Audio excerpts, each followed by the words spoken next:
Hi there, welcome to Dave in the Shed. I'm Dave and this is my little corner of the world, also known as the Shed Mahal. Now if you're into DIY, 3D printing and model trains, you've come to the right place. Now fair warning, I do things a little bit differently. I have cerebral palsy, which means sometimes things get a little bit creative around here, but hey, it just makes it more fun.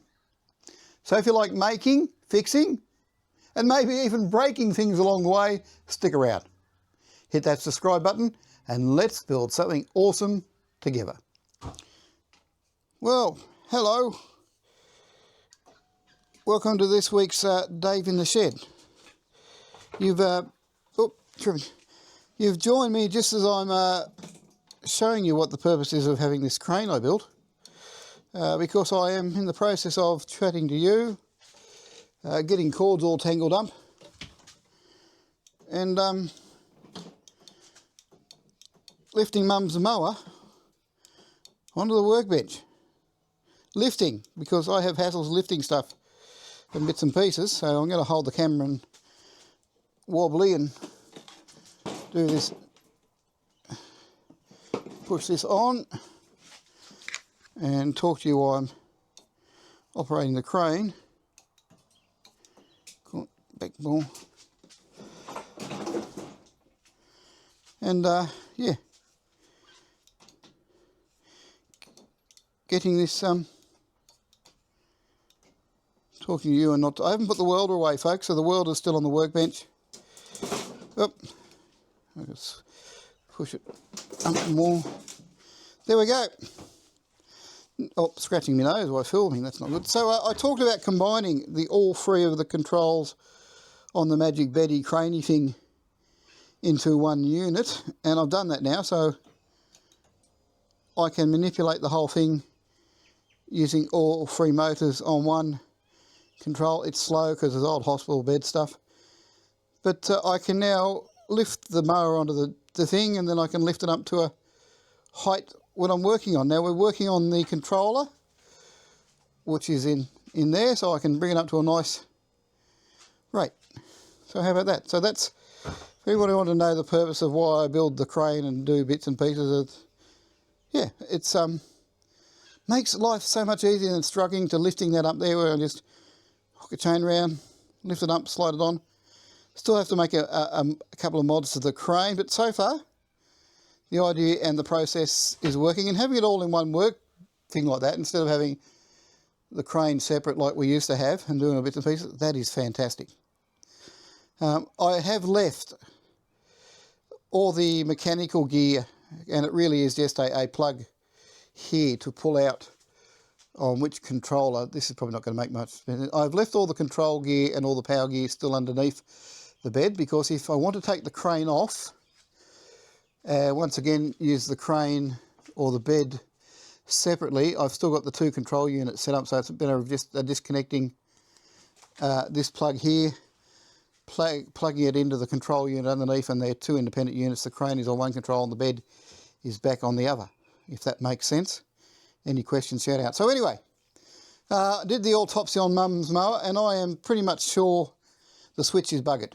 So surprise, surprise, it only took a week to get a new switch, which is a little bit stunning, because when I blew up the Ryobi chainsaw and wanted to do a rebuild, we managed to find the parts, but it took almost 8 weeks to get the parts from China and bits and pieces. But because this is an electric mower, not a petrol mower, this will give you a laugh.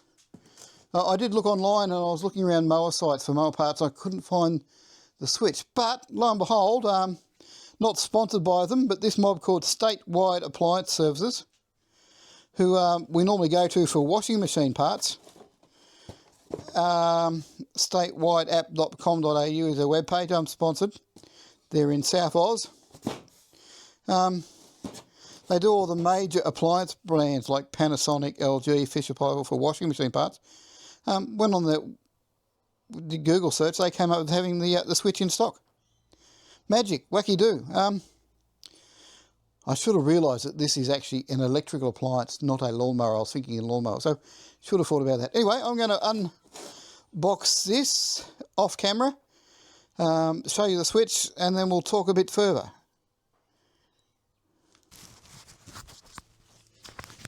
Oh, shaky, just getting the mic on. Sorry about that. So I've pulled the controller all apart, and it really is just a simple on-off switch.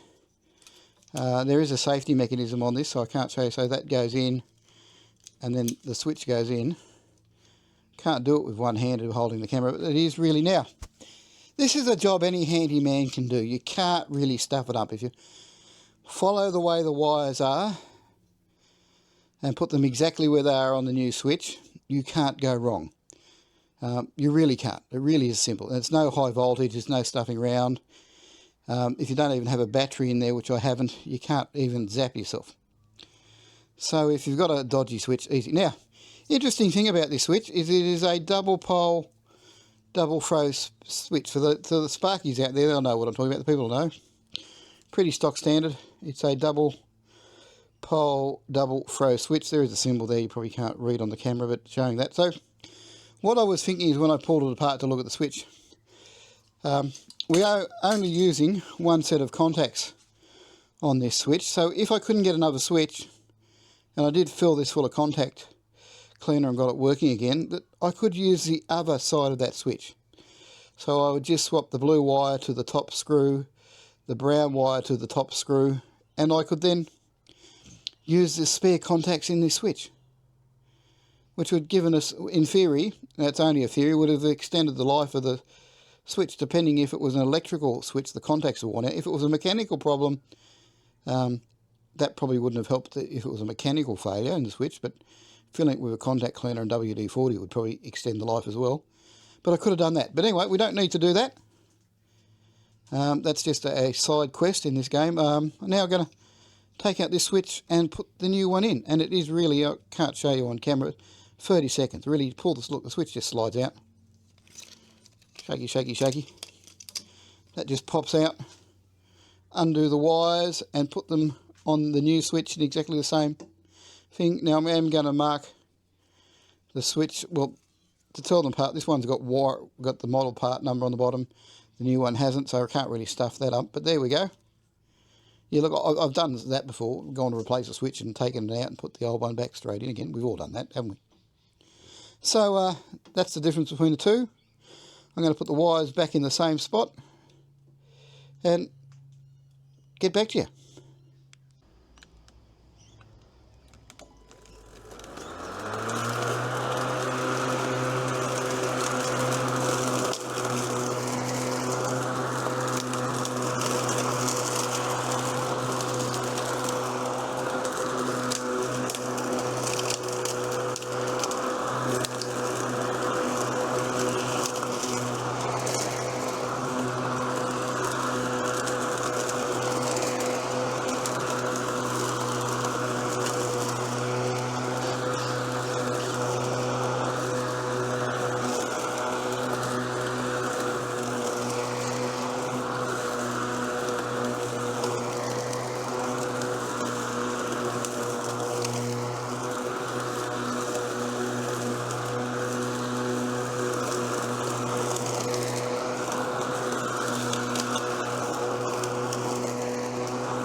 Well, there are. That's about it. Might speed that up. That's me mowing the lawn. The thing worked for about a minute without stopping. Call that successful repair. They can go back in the mower shed and return the mower on Thursdays. Working. That's the end of this part of the journey. I'm going to have a knock off now and have a coffee.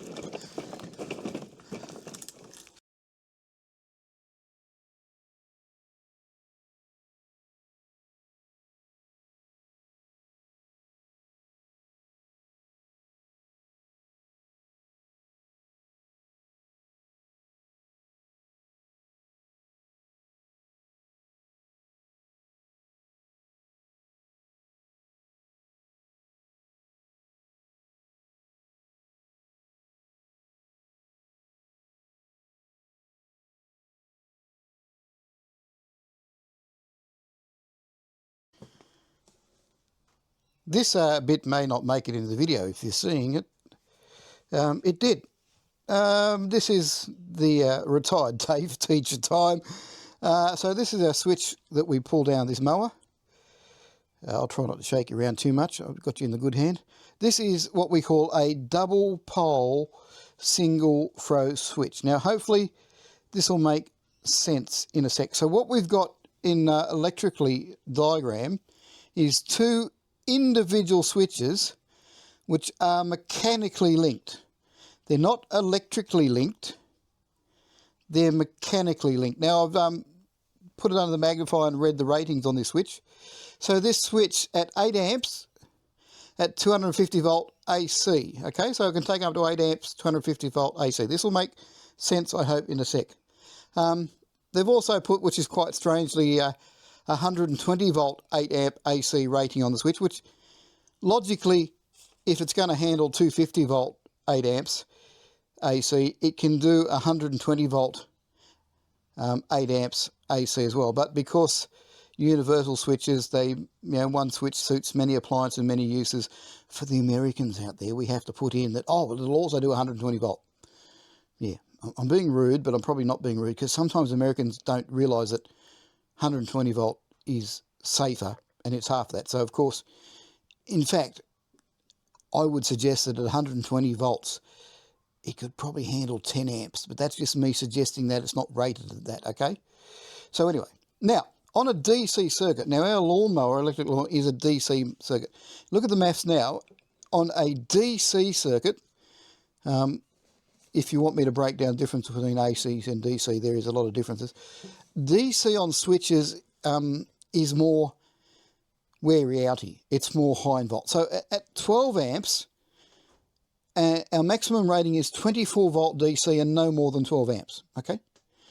So you can see that on a DC circuit, it's not as good. It's less work. So it can only do...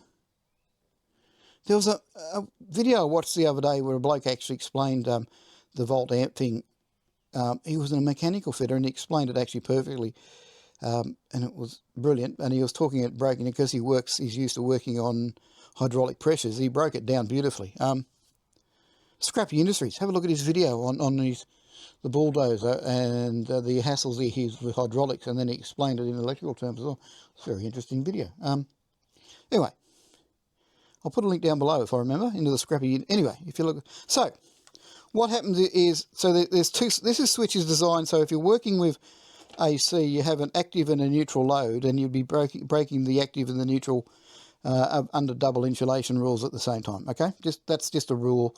Don't need to know that, but you break your active and your neutral. Now in DC, simple DC circuit, we only don't have an active and a neutral, we just have a on and off switch. So we were only using the bottom part of this switch, but because it's a switch used in lots of appliances. Now, so what I was saying, if I wanted to do, in theory, I could have actually connected to that other part of the switch. Now, I would have done that by just putting a wire bond between the top and bottom of my switch. So between this here, and on the other side, this here and this here, is just put a wire. What it does is it doubles the capacity. So instead of putting 12 amp at 240 volt, I can now, in theory, go to, what's that, 24 amp. Because I'm splitting that load across two things. Now, what I'm going to do now as an experiment, I'm going to put my meter and measure the resistance across here and the resistance across here. We might see something we might not, okay? And that would tell me if that switch is worn out. Now, you can do, often a switch has a rating on it, on here on the fence, this one doesn't have it, of what the resistance we expect to see across the switch. This one doesn't have a rating, and then I could test. Now, if you are going to do the resistance test on a switch, it has to be out of circuit. Because if I had this in the mower and I put my meter across here like I'm going to do, and measured it, it's not measuring the resistance of the switch, is it, folks? It's measuring the resistance of the load in the mower, okay? So it's got to be out of the circuit. And this one's definitely out of the circuit. So I just want to, interesting, is I'm going to get the meter in a sec. I'll have to put the video down, and I'm going to meter across there and measure the resistance. And then I'm going to meter across there, across this 2 switches. So across this switch here and across this switch there, to see if the switch is buggered or not. Because if there is a resistance reading between the two, that would tell me the contacts in the switches are buggered. This is sort of like advanced electronics, advanced geeky tech. But anyway, just out of interest. There's me coffee. I said I was going to go and get a coffee. So I'm going to have a swig of the coffee and I'm going to set my meter, which we weren't using. But this is interesting. On the side of the switch that was used, we were reading a resistance of 26 ohms. So having that disparity between the two sides of the switch shows me the switch is buggered. Once again, like I said, this switch does not have a reading on there, what the resistance I would expect, but it should be around that 0 mark, around the 0 resistance. So there, that shows me that the contacts on that side of the switch, on the switch where we're using 26 ohms, they're wrong. They should be almost 0, but there is a resistance there of 26 ohms. So that is creating a problem in our circuit. Now, DC switches, can carry less current and they wear out quicker. Once again, that's the difference between DC and AC, because the DC, when the switch opens, there is often an arc which is burning away the little bits of copper in there. If you want to go in depth theory, let me know, and we'll go into in depth theory about how DC circuits ruin switches and da-da-da-da. There's it's whole 2 hours in the TAFE course if you really want to do TAFE. But if you do that. So anyway, so putting the meter across it, yeah, I would suggest that that switch is buggered. Now, like I said, I could have used the other side of the switch and do a temporary repair. And I might put that switch away and put a note on that's what we've discovered. Might be handy to have a backup. But anyway, at the moment I can get those switches and I can repair those things. So conclusion, switch is broken. That was the problem. This will make no sense to anybody unless you're a little bit electronically interested. Now, the breakdown of all this and the postscript is put in my report.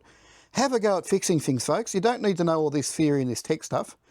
It really is 2 screws, swap the switch in and out. Very lucky that with that lawnmower, it was designed to, well, I don't know if it was designed to be repaired, but it was set up so we could repair it. A lot of stuff these days you can't get in.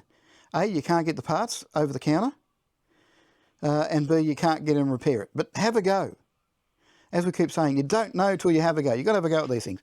Because otherwise, if I couldn't put a new switch in that lawnmower was landfill. And that's what really these days we've got to try and avoid off. Anyway, that's it for this part of the program, this segment. I'll get out of your hair, hang around, because I've got something interesting coming up next in this very program. Not even next week, after I've had my coffee. Well, could be any time, but coming soon, something else.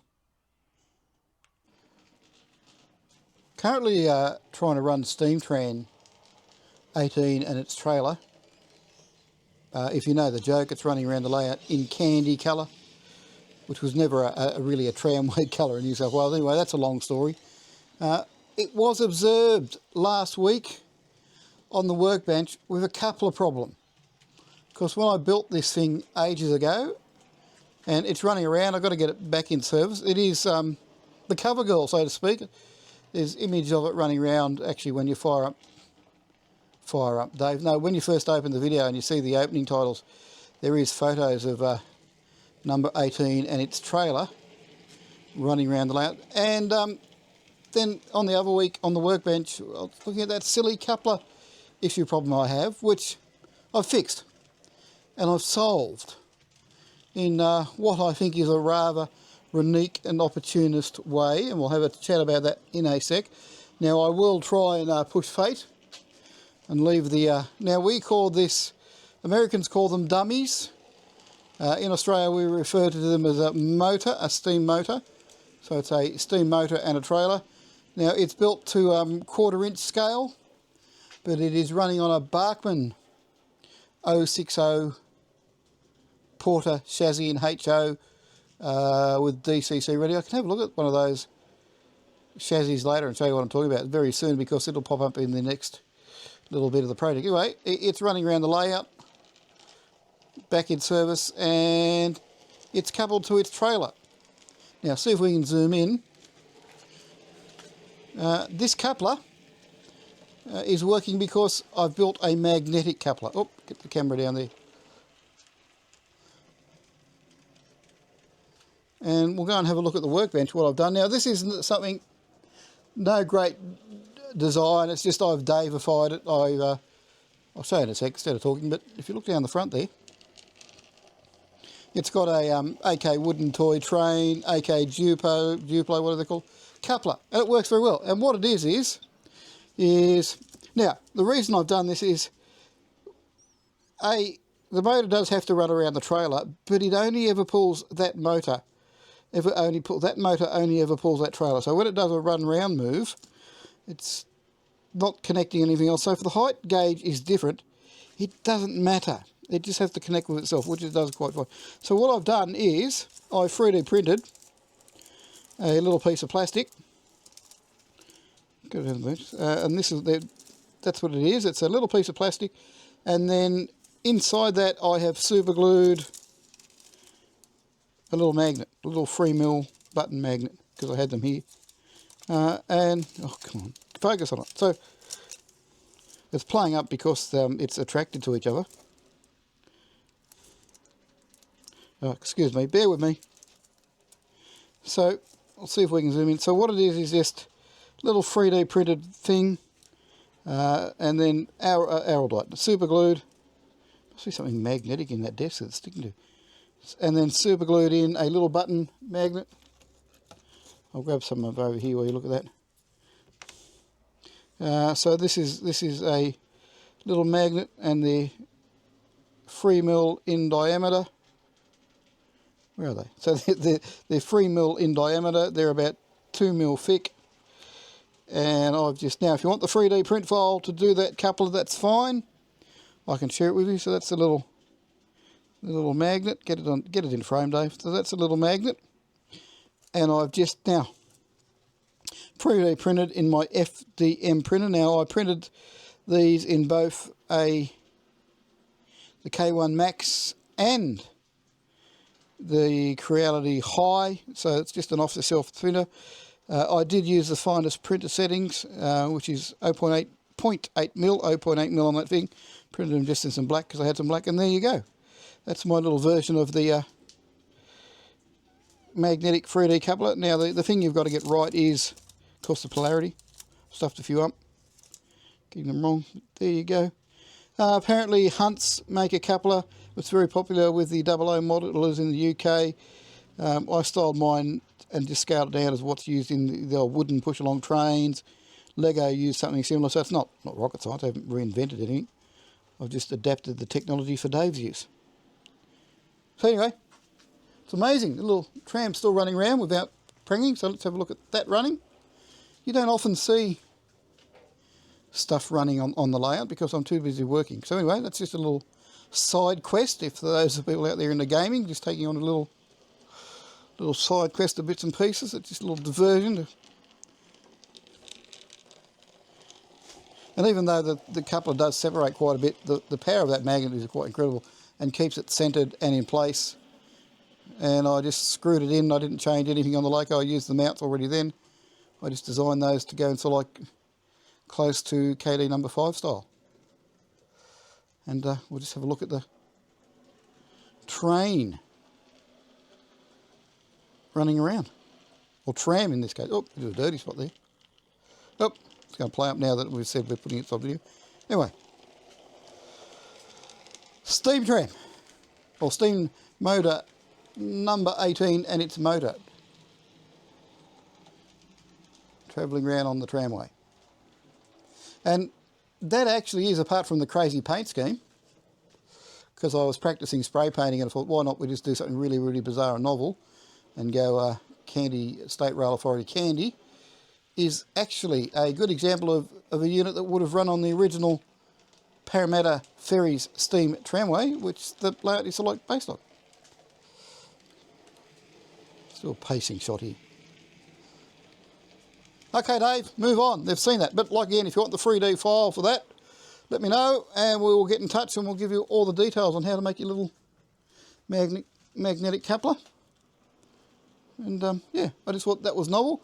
Like I said, the coupler gauge on that, it doesn't have to match any of the other rolling stock, because this motor only ever runs with this trailer, and as long as it can couple up that trailer when it runs around to run back, all is good with the world.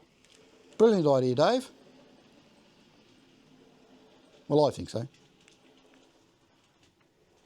Well, I've got the camera here. I'll show you what I've been updating on, what I've been working on. This is no longer a surprise. I've been talking about this. So this is actually that Bachmann 060 Porter chassis, as I keep saying that I used it. It comes like this one says DCC on board, and it is the same mech that I have used in so many of my projects, because we used to be able to import them cheap from the USA. No longer. And I'll go down here. I don't want to mess it around pulling out the shell, but quite a simple, hang on, might just bear with me. Might just pull out. This haven't shake well. So I've just pulled that out of the tank. We'll have a quick look. It's upside down, Dave. People might look. This is one that I've actually repaired at some stage. It had a bit of a little fault with the DCC, so they normally don't have the trains crashed in the background. Hang on. So this is the Porter DCC. It's actually HO. It's got Porter there if you can read it and find it. It is a 060 tank engine. I might put a photo in if I can find a photo of it. And I chucked the body away, and we used the mech in a lot of stuff. Now that is DCC on board, DCC ready. It's got the chip soldered on there. If you want to, you can set up the headlights and do them bits and pieces. Quite a good handy mech for kit bashing your stuff. It's got a little, very much the same motor as in used in Mr. Haskell's NA locos, so very much the same, but it's this great little mech for ON3O kit bashing, and I use them in the garret. So let's have a wander, lots of wandering around. So here's where we're up to with old Garrett. I've got the new tender and the new tank printed for old Garrett. So that's old Garrett. So they are the mechs that, if you've seen the old Garrett running in that, this Garrett's ready for its upgrade. But over on the workbench is where I'm up to with new Garrett. So I'm building another one. So I'm going to upgrade my old one and build a new one. As I quickly showed earlier, this is the tank, and that is the tender with its mechs ready to go together. And over here are the bodies ready to go. Now these are all ready now to paint. So there is two. So I'm doing two. So I'll have two Garretts hopefully by the end of this week or next week. So we're up ready for paint. And there the boilers, and this is a new Garrett here in bits and pieces, and that's where I'm up to in the workshop this week.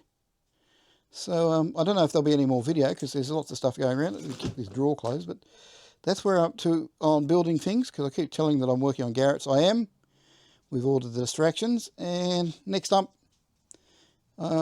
paint on these Garretts. So if all goes well, you might see them painted. If it all goes super well, you might see them painted and running around the layout later in this video. Stand by. You may see nothing. Now, as a standby, I'm going to show you something else in a sec. Hang on. Okay, hopefully we'll see this. Now for something completely different. This is a video, it's all over. I have 4 of the original ON3O Bachmann passenger cars. Now, there is a observation car, there is 2 of the sitting cars, and there is the combine car in the Old American. Now, this roof here, on this one here, the roof, the Celestial roof has been cut down and it's been badly fixed. Now, I do have one spare roof. This passenger car was decorated to make it very much like a New South Wales Government Railways FO car, open platform car, yellow stripe light. Now, these 4 cars, if somebody is interested in buying them, let me know. Not really yet. They are for sale. They've been sitting in the cupboard here for ages. They didn't go in the last clean out because I thought I would hang on to them, but nope. Now, the couplers in the set have been replaced. So only this car here, the observation car, and only the baggage car have their original KDs on. The other ones you could probably put the KDs back on, but we put a solid bar in the set because it was one solid set we never used. So these carriages have a I'll pull one out. have a fixed bar between the running set, okay? So if you're interested in buying the set, and I know how rare these things are, and make a genuine offer, let me know. We'll have a chat. They're not in perfect condition. They've been painted, they've been touched up, they've done some bits and pieces, but they are sitting here gathering dust. But what I would like to do is swap or trade for another SD42 chassis, because here, ready to go, also working on products, is another of the NA bodies and chassis, which I printed up when I was printing stuff. So I need a mech for it. So if anybody out there has a SD42, preferably Bachmann, one of the ones with the DC on board, and you want to trade for my passenger cars, let me know. Or if you want to buy them to give me the funds to buy my new mech, let me know. We'll do a deal. Now, saying that, this is not the buy, swap and sell page. But anyway, any questions about that, let me know. Contact below or email me. The details will pop up soon. Ooh, it's almost coffee o'clock again. Gee, days go quickly today.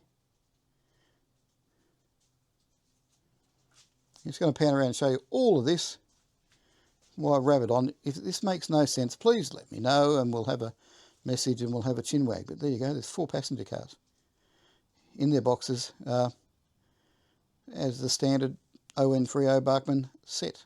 Fair enough, they've been bastardised a little bit, but the bones are there.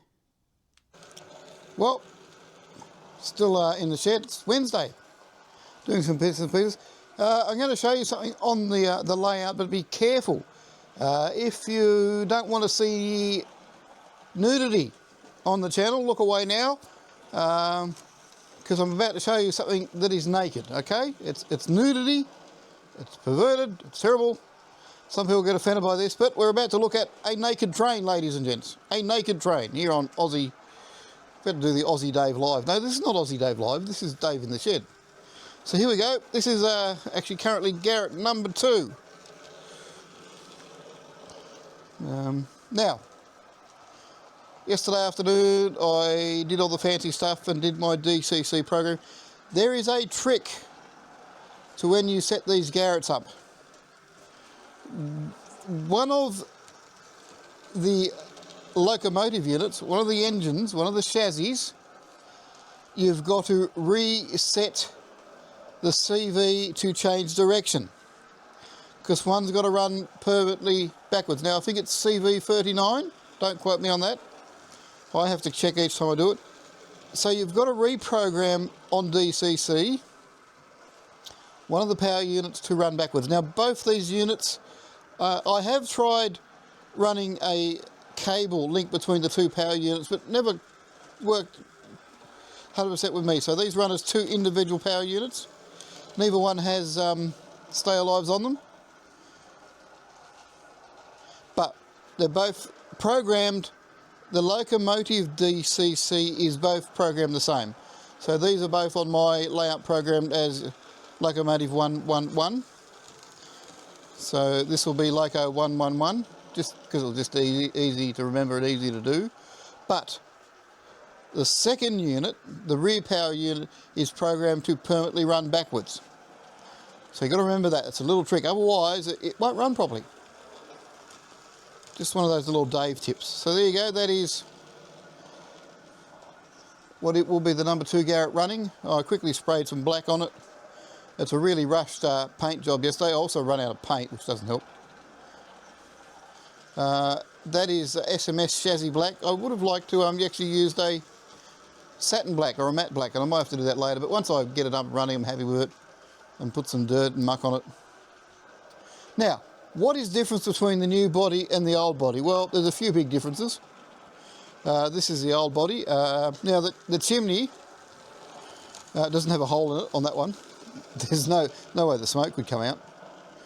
If you look carefully, the steam dome and the chimney are actually oval, not round, and really poor then printing detail layer. It's because in the old days I didn't know too much about the software, so I've got the software better.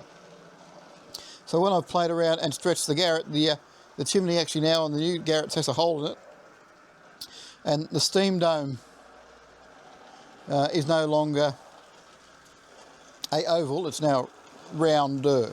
So that's new Garratt, Garratt 111. Now, old Garratt, where are we up to at old Garratt? Well, old Garratt's sitting here.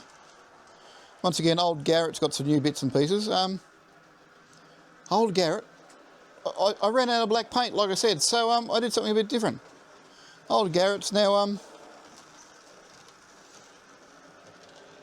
it's Norfolk Island colours.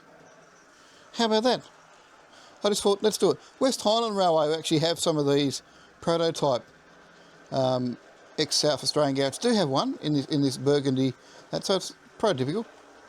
I've got to go and dirty it all up and put some muck on it because it's a bit hit and miss on the Dave respray, but there you go.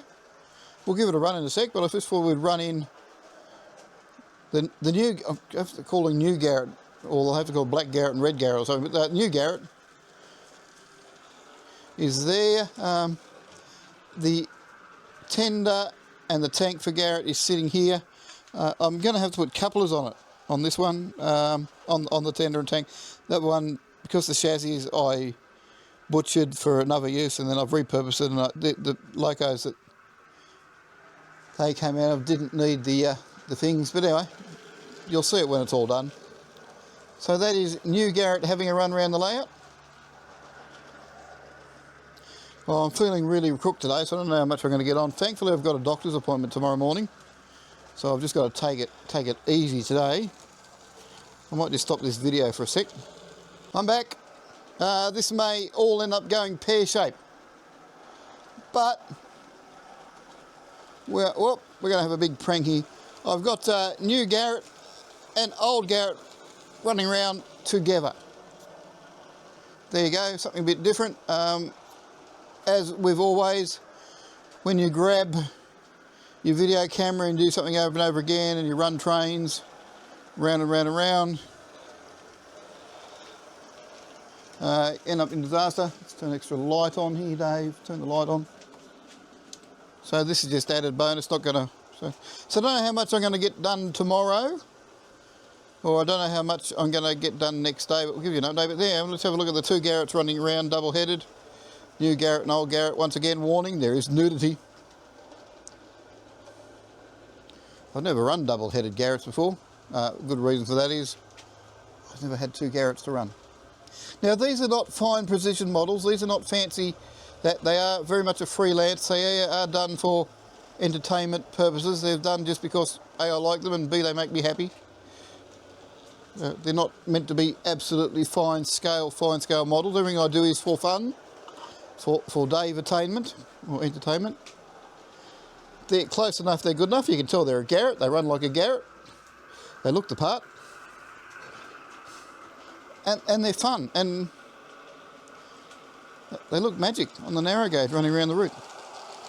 Let's go for a bit of wander. Let's go for a wander around and watch the Garratts.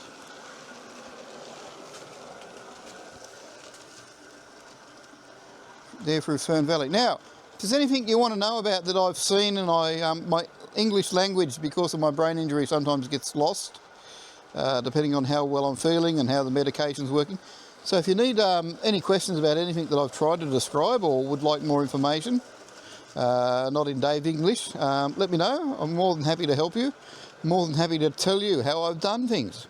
More than happy to share my STL files if you'd like to have a go at printing your stuff. What I won't do is I won't normally print 3D files for people, okay? I always say that video, because I've been let down. The amount of times I've printed stuff for people and then they've never paid for it or never collected it or never got back to me. So I don't do it anymore. I'm happy to give away STL files. There are a lot of places this day that will print stuff for you. Libraries, Officeworks, I believe. A lot of model railway clubs out there have their own 3D printers, or you might find a mate in your model railway club or somewhere. But if you are desperate, give me a shout out. We may be able to help you, but I normally don't. You're going to have to pay up front these days. PayPal. Okay, so we'll have a bit of a wander, have a look at this. So, nothing else happens this week. Well, this is it, and you can say everybody, oh, I've seen a naked Garratt. I was tempted to paint the Garrett orange, and it would live up to its nickname, the Flying Carrot, but no. The bodies are it's just all sitting together. I haven't glued anything down, haven't done anything. I will need to put some dirty on it. Do the dirty on the Garrett. Oh, just to make it fun. Let's go over here.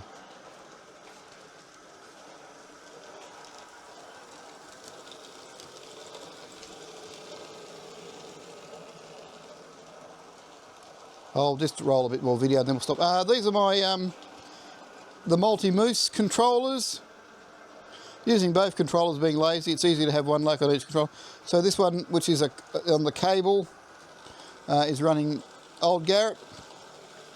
This one, which is a wireless moose, I think you pronounce it, is running the new Garrett on its DCC code 111. I use the Z21 system.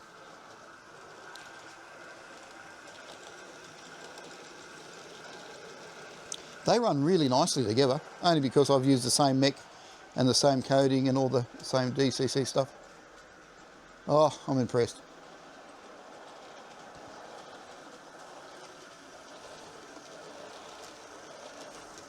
Anyway, I might leave that segment of the video right here. I might do a bit of one more pacing shot. And we'll leave that. You're probably bored now watching Garretts run around.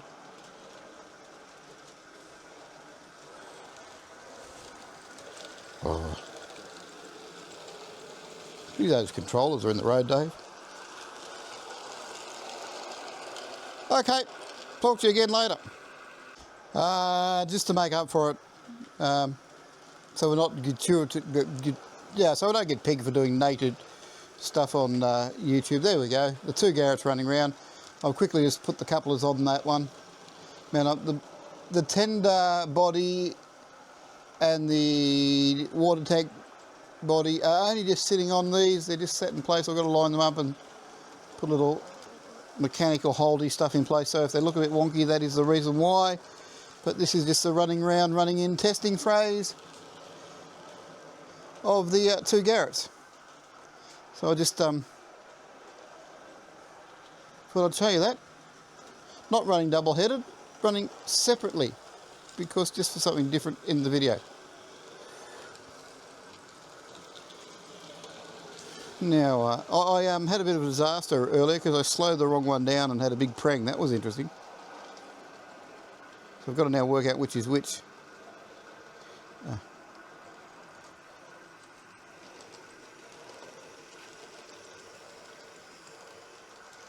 I want to slow down Garrett. And then we want to slow down double one in that order. They can run quite slowly and smoothly if somebody wants to know. Excuse me, going to cough.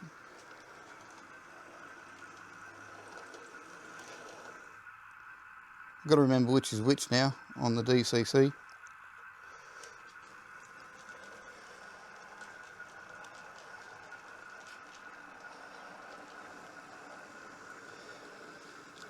So there you go.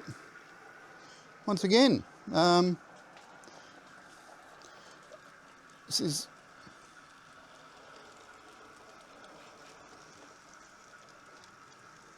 is the Garretts, old Garrett and new Garrett.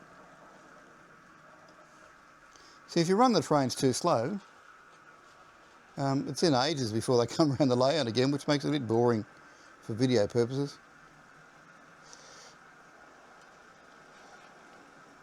Oh, about to have a train prang. Oh!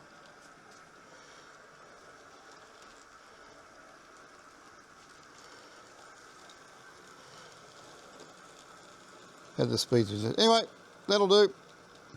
This will give you a laugh. I've just realised something. I've colour coded the not deliberately. Colour coded the DCC controllers to the different Garretts. So the red controller is currently controlling the red Garrett, and the black controller is controlling the black Garrett. Just by mistake. Wasn't deliberately planned, it was just the way it worked out, but there you go. Old Garrett in red on the one and 111 on the other one. Shouldn't have had train mishaps of controlling the wrong Garrett, Dave. Shouldn't have. God, you're a dill sometimes. There we go. Once again, short, sweet. Well, only this segment. I'll get out of your hair and go and do some other stuff that I have to get done. But I just thought would look at the, while I was here, would look at unnaked Garretts running around the layout. Oh, and they really seriously want to double head together.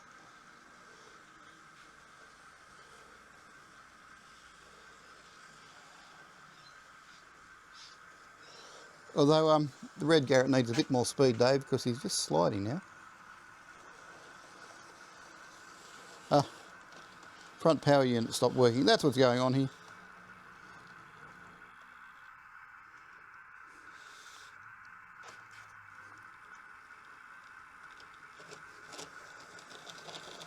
Got to spit out video and edit some stuff up. I was hoping to get more done on the Garretts, but life, let's turn the light, and life gets in the way of doing stuff.